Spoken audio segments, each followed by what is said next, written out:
This Russian general has a history of massacring civilians.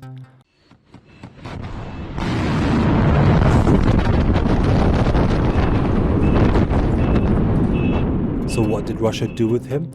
They gave him complete power in Ukraine, and he wasted no time launching the biggest attack on civilians, killing many innocent men, women and children.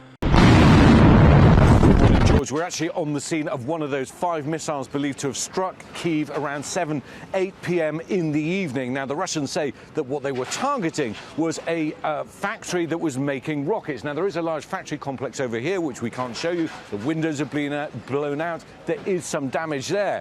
But this is clearly a residential apartment block. We've been inside. We've met some of the people living there, and they described the moment that the rockets struck. But why? Why would Russia promote such a murderous general to lead their troops in Ukraine? It's simple. In 1924, the Red Army executed nearly 10,000 Georgians after they rebelled against the Soviets, including entire families. In the famine of the 1930s, Stalin took food away from the fertile but unloyal region of Ukraine and Kazakhstan, leaving over 3 million ethnic Ukrainians and Kazakhs to die. In the 1980s, the Soviet army killed nearly 2 million Afghan civilians in order to force them to submit to Russian rule. In the 1990s, the Russian army killed 50,000 Chechens as they bombed civilian cities to the ground in order to win.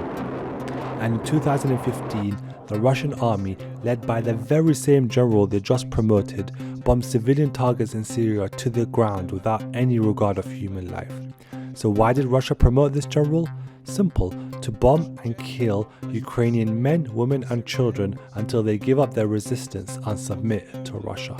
Moscow's declaration today that it is now bombing alongside Assad's pilots.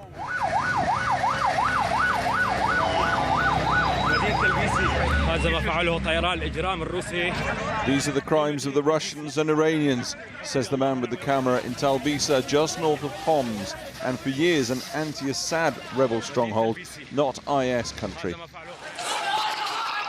Some hours before these scenes in Talbisa, a Russian 3-star general had called in at the US embassy in Baghdad to say, "We are bombing Syria in 1 hour."